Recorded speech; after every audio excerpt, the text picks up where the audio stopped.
اگلا موضوع ہے اطمینان، یعنی سکون، ٹھہراؤ. یہ نماز کا رکن ہے، نماز کا حصہ ہے. حضرت ابو ہریرہ رضی اللہ عنہ سے روایت ہے کہ ایک شخص مسجد میں داخل ہوا. رسول اللہ صلی اللہ علیہ وسلم مسجد کے کونے میں تشریف فرما تھے. امیجن کیجئے شخص مسجد میں آتا ہے، آپ کونے میں بیٹھے ہیں. اس شخص نے نماز پڑھی اور رکوع، سجود، قومے اور جلسے کی رعایت نہ کی، اور جلدی جلدی نماز پڑھ کر رسول اللہ صلی اللہ علیہ وسلم کی خدمت میں حاضر ہوا اور آپ کو سلام کیا. آپ نے فرمایا وعلیکم السلام، واپس جاؤ پھر نماز پڑھو، اس لیے کہ تو نے نماز نہیں پڑھی. صلی فإنک لم تصلی. وہ گیا پھر نماز پڑھی جس طرح پہلے جلدی جلدی پڑھی تھی. پھر آیا اور سلام کیا. آپ نے پھر فرمایا وعلیکم السلام، جاؤ پھر نماز پڑھو کیونکہ تو نے نماز نہیں پڑھی. صلی فإنک لم تصلی. اس شخص نے تیسری یا چوتھی بار ایسے ہی نماز پڑھنے کے بعد کہا آپ مجھے نماز پڑھنے کا صحیح طریقہ سکھا دیں. تو آپ نے فرمایا جب تو نماز کے ارادے سے اٹھے تو پہلے خوب اچھی طرح وضو کر، خوب اچھی طرح وضو کر، یعنی وضو درست ہو کیونکہ یہ پہلا قدم ہے اچھی نماز کے لیے. پھر قبلہ رخ کھڑا ہو، تکبیر تحریمہ کہہ، پھر قرآن مجید میں سے جو تیرے لیے آسان ہو پڑھ، پھر رکوع کر، یہاں تک کہ اطمینان سے رکوع پورا کر، پھر رکوع سے سر اٹھا یہاں تک کہ قومہ میں سیدھا کھڑا ہو جا. قومہ کا لفظ قیام سے ہے، رکوع کے بعد کھڑے ہونے کو کہتے ہیں. پھر سجدہ کر یہاں تک کہ اطمینان سے سجدہ مکمل کر، پھر اطمینان سے اپنا سر اٹھا اور جلسہ میں بیٹھ جا. پھر سجدہ کر یہاں تک کہ اطمینان سے سجدہ پورا کر، پھر سجدے سے اپنا سر اٹھا اور دوسری رکعت کے لیے سیدھا کھڑا ہو جا. پھر اس طرح اپنی تمام نماز پوری کر. اس حدیث میں جس نمازی کا ذکر ہے وہ رکوع اور سجود بہت جلدی جلدی کرتا تھا، قومہ اور جلسہ اطمینان سے ٹھہر ٹھہر کر نہیں کرتا تھا. لہذا رسول اللہ صلی اللہ علیہ وسلم نے ہر بار اسے فرمایا کہ پھر نماز پڑھ کیونکہ تو نے نماز پڑھی نہیں. آپ نے ان ارکان کی ادائیگی میں عدم اطمینان کو نماز کے باطل ہونے کا سبب قرار دیا. اس حدیث سے اور کیا سیکھا آپ نے؟ اس میں آپ نے سکھانے کا طریقہ سیکھا کہ کسی کی نماز درست کرنا ہو تو کتنے صبر و تحمل کی ضرورت ہوتی ہے، جلدی نہیں. ہم اگر کسی کو غلط نماز پڑھتے ہوئے دیکھیں تو کیا کرتے ہیں؟ اس کی نماز میں ہی خلل ڈال دیتے ہیں، وہیں بولنا شروع کر دیتے ہیں، یا آپس میں کوئی اور پاس بیٹھا تو اس سے تبصرہ شروع کر دیتے ہیں، یہ دیکھو نماز کیسے پڑھ رہا ہے. اصلاح کا یہ طریقہ درست نہیں. اگر آپ لوگوں کی اصلاح چاہتے ہیں، لوگوں کو سکھانا چاہتے ہیں، تو آپ کو صبر و تحمل سے کام لینا ہوگا. کیونکہ جب کوئی شخص غلط کام کر رہا ہوتا ہے تو اس وقت خود کو روکنا بہت مشکل کام ہوتا ہے. اب آپ دیکھیں کہ ایک دفعہ فرمایا پھر جا کے پڑھ لو، تم نے نماز نہیں پڑھی. وہ پھر جاتا ہے وہی کچھ کرتا ہے، دوسری بار، تیسری بار، چوتھی بار، اور پھر وہ خود پوچھتا ہے.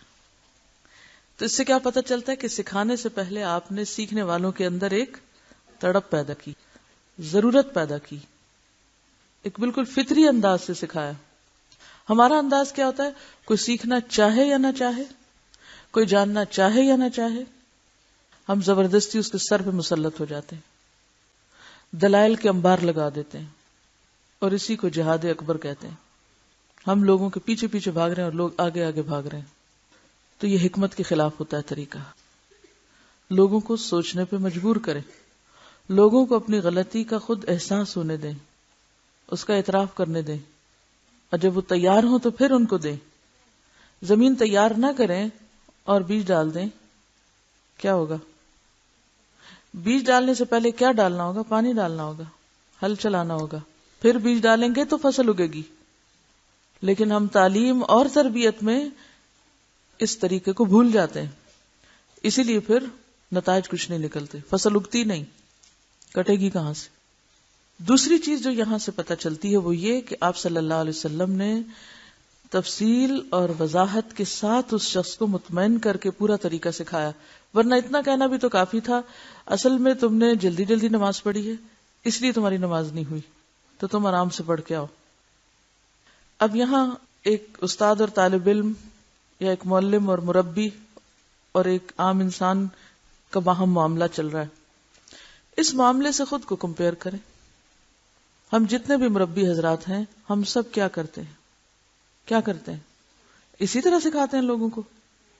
نہیں اس طرح سکھاتے۔ ہم سب مائیں ہی سوچیں، اپنے بچوں کو اسی طرح سکھاتے ہیں۔ ایک سے دوسری بار بچہ کام خراب کرے تو پھر زبان سے نہیں، بعض ماؤں کو میں نے دیکھا ہے ہاتھوں اور جوتوں سے خبر لے رہی ہوتی ہیں، اور نتیجہ کیا ہوتا ہے؟ کچھ بھی نہیں۔ نہ بچے ماں کی عزت کرتے ہیں، نہ اس کی بات سنتے ہیں، اور نہ ہی ماں کی کوئی روب ہوتا ہے، اور نہ ہی ماں کی کوئی ویلیو ہوتی ہے۔ ہم نے تو اپنی عزتیں خود اپنے ہاتھوں خراب کی ہیں، اور یہ سب بے صبرا پن ہے نا، بنیادی طور پہ بے صبرا پن ہے۔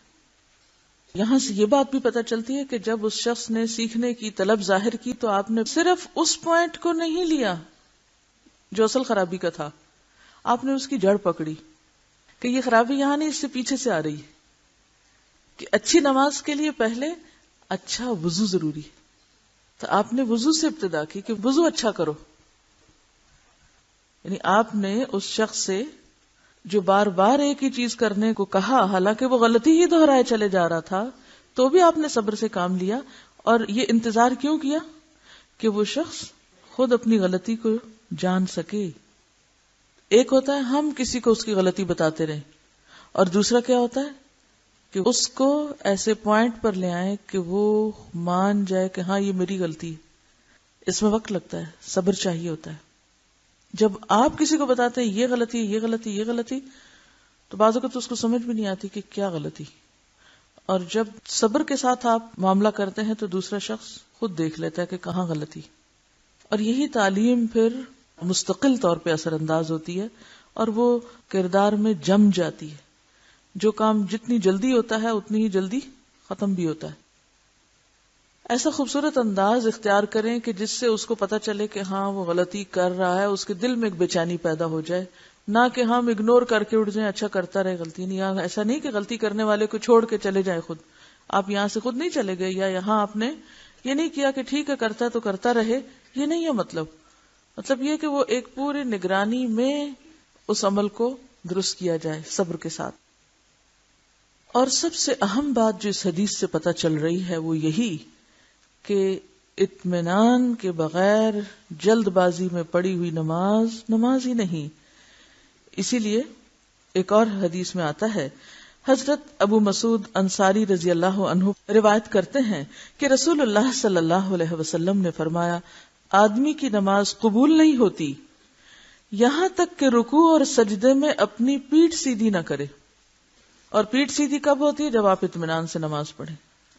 اگر آپ جلد بازی میں پڑھ رہے ہیں تو آپ ابھی سیدھے ٹکے ہی نہیں، خود کو صحیح پوزیشن پہ لائے نہیں اور اٹھ بھی کھڑے ہوئے، تو پھر نماز تو نہ ہوئی۔